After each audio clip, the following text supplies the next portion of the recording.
Green flag about to drop.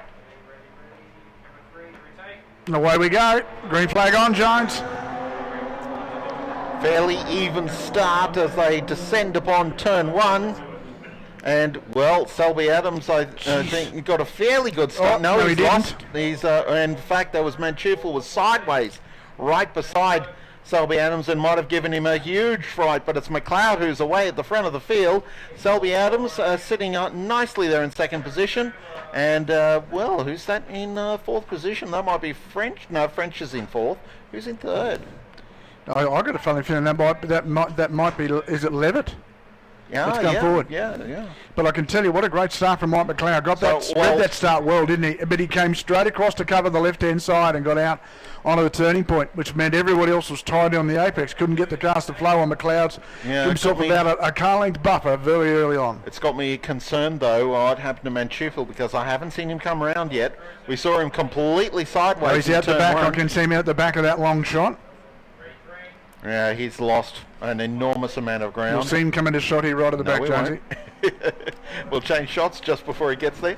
As McLeod tips it into turn 5 ahead of Selby Adams.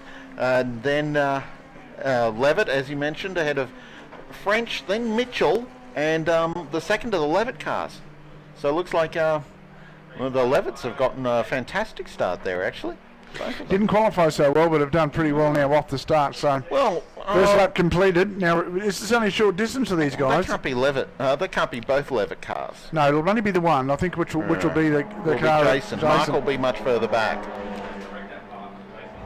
It's Ben Simpson, of course, is that other black-coloured car. I'm used to, of course, always thinking of Ben Simpson in that lime green car, but no, of course he races a black car now. I knew that. There's a car pulled up here on the start-finish line. Now that looks like, I think that might be Tim Boyle. Yep. Or it might be Derek Risley, actually. Oh, well, it's got to be Boyle or back, because it's not back. They're the only two that haven't completed the lap, so it must be Boyle. Tim Boyle. Oh dear. Look at this long shot. Deep under brakes. Those two boys are chasing down Mike McLeod. It's easier to be the chaser than it is the chased. Well, that top group is moving away, and there's Levitt.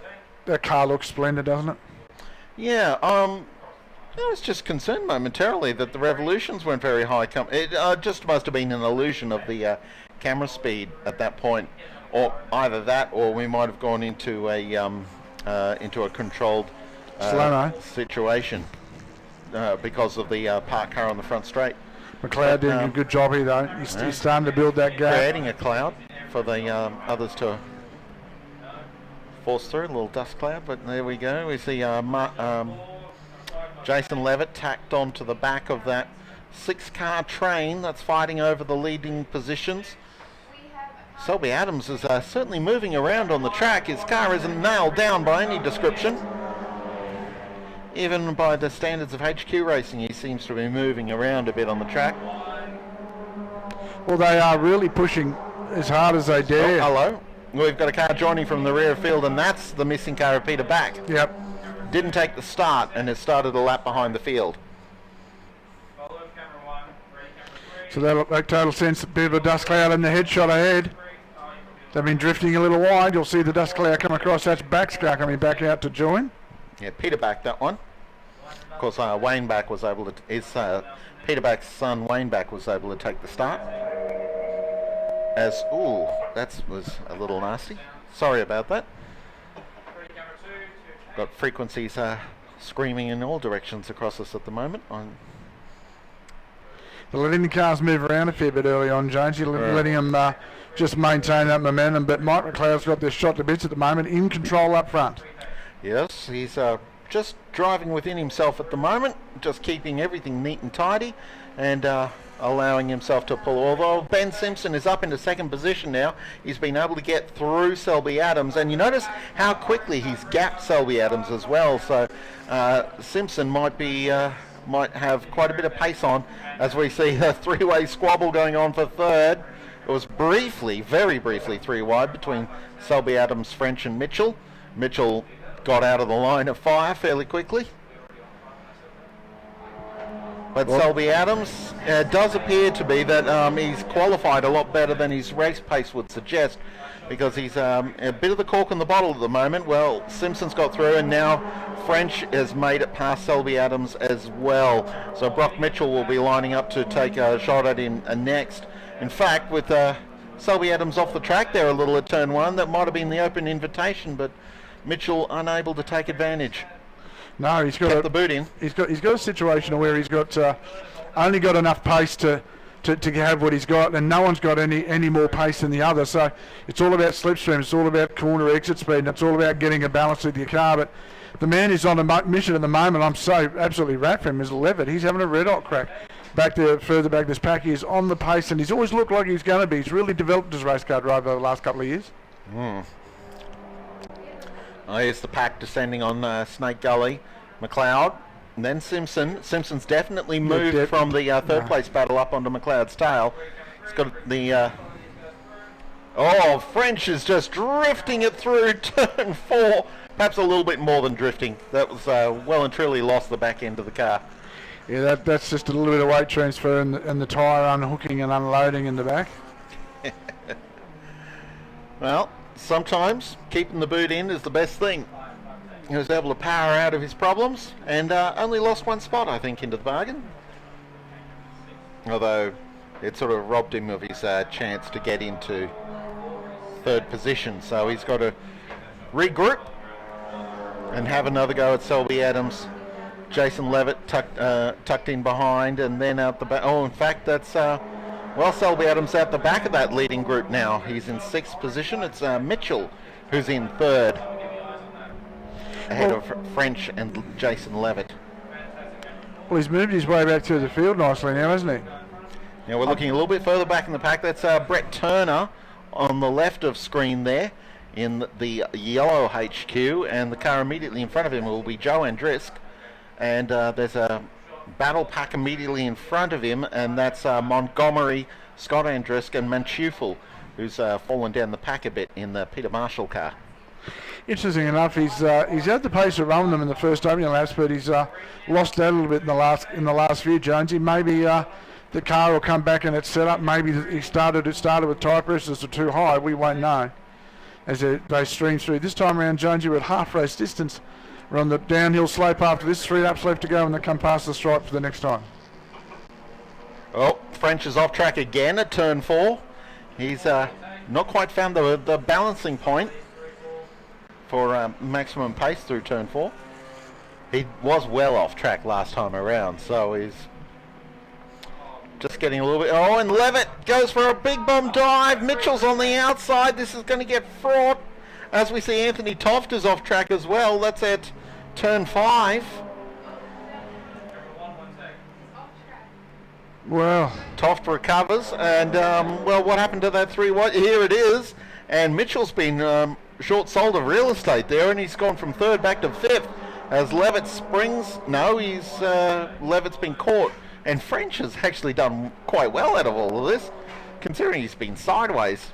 He rolled the couple of times. He rolled those dice now to go, Jonesy. There was no denying he was going to have a cracker. Something to be said for a bit of desperation sometimes.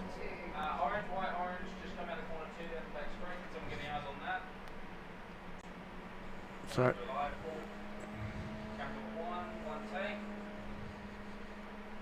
well, the field's really starting to move heavily through slower cars. And that was Selby Adams that just drove past. It was. So he's got a problem. So McLeod out front, and there's dramas with the car of Silver. Yeah, we're looking a little bit further back in the pack here. This is the battle being led by Scott Andrisk. There's Montgomery up alongside. Actually, that's a little bit further up. That's Manchufel there in the Marshall car, and Manchufel's battling with the number 4 car of Scott Andrisk, one of the Harvey, the HWM cars. Having a complete and total memory fail. Look at those lap times, Jonesy.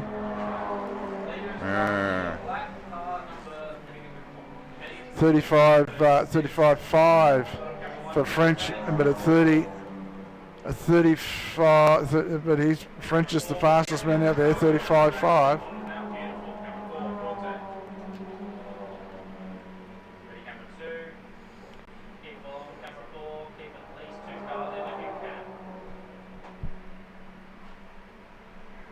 Well, tell you what, mate, there's no way in the world that they're going to catch this man out front if he keeps his pace up so far. No. McLeod's just starting to build that gap now and drive away. Yeah, Simpson's edging towards him. He's been, from the point where Simpson got past Selby Adams, he's been steadily faster than McLeod, but it's been quite the slow stern chase. But what can he do? Like McLeod's not putting a foot wrong. He's got the car. He's got the car on a dime. He's doing exactly what he needs to do. He's not overstressing himself for the car. He's got out front. He built that gap, and now Ben Simpson's got the job to do in the Darth Vader HQRAQ. He's the stealth bomber. He's still got McLeod's still got enough of a buffer over Simpson that he doesn't have to drive defensive yet. And it's the moment you get into that defensive mode, as one of the HQs is in the pits, we can hear in the background but can't see as to who it is. But certainly someone's in a little bit of strife. Now the race leaders are picking up lap cars now. That's Peter Back, who of course started the race from pit lane a lap down. So he's not even in sync with the rear of the field at the moment. But they are moving up on another couple of cars there. Now Simpson is starting to get close to McLeod here. Now that's close enough that McLeod now has to think about driving defensively. So when it gets to that point, then it's a battle for the lead as they are racing up towards this will be Derek Risley. And Simpson powers past McLeod just on straight line horse. Well, got a good draft down that back straight, Josie. Yeah. Although he's gone a bit deep under brakes, McLeod didn't take advantage of it. I guess they were taking a wide line in order to clear Derek Risley's car. Well, I think he'll have the pace at the back end of this, McLeod. Well, he's not waiting for the back end. He's having a look straight away. Decides not to make a move at turn 4. But certainly sitting right in Ben Simpson's wake. We haven't seen a lot of Ben in recent times. He's a regular at the HQ and Gemini 1 hour races, both here and at Mount Panorama. He's normally co-driving with Brett Turner, as we've got, that's Manchufels who's in trouble in Peter Marshall's number 3 car. Manchufels well off track and travelling slowly. He's had a major problem all day. Like that looks like it's got a drama. Qualified well, like it's a fast car, but he's having some issues. Look here, Simpson's breaking away. So this has got to be a bit frustrating for, it's definitely frustrating for McLeod as he drifted the car through turn 1 that time. Just taking a fraction too much speed into turn 1 and having to pay for it with a little bit of drifting action on exit.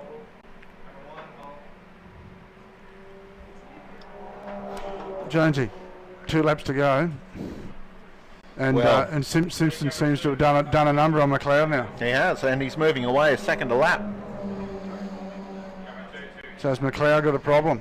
Well, I don't think so. He's McLeod's just doing the same lap times as the battle for 3rd position, which is reasonably spread out. But Simpson's just dropped his times. And he's down into a mid-36s, or rather he's kept his times down. The lap times have blown out significantly. I guess it's a little bit difficult in HQs to maintain a steady lap pace. They're not the kind of car that can lap metronomically. Early 1970s taxis, of course. Well, there's French in the Titus car. Oh, we've onto the front straight. Last lap board being hung out for Ben Simpson, and he's well clear of McLeod. It was half a second across the line last lap around, but it's now 3 seconds. So McLeod's lap times are blown out. So if something is a little more seriously amiss with the Autobiz car, he's now circulating in a Well, he did a 1:39 that time around compared to a low 37 for Simpson. French did a high 36. So French has actually been reasonably consistently the fastest car on the track as we watch Jason Levitt and Brock Mitchell go at it. This is the battle for 4th position.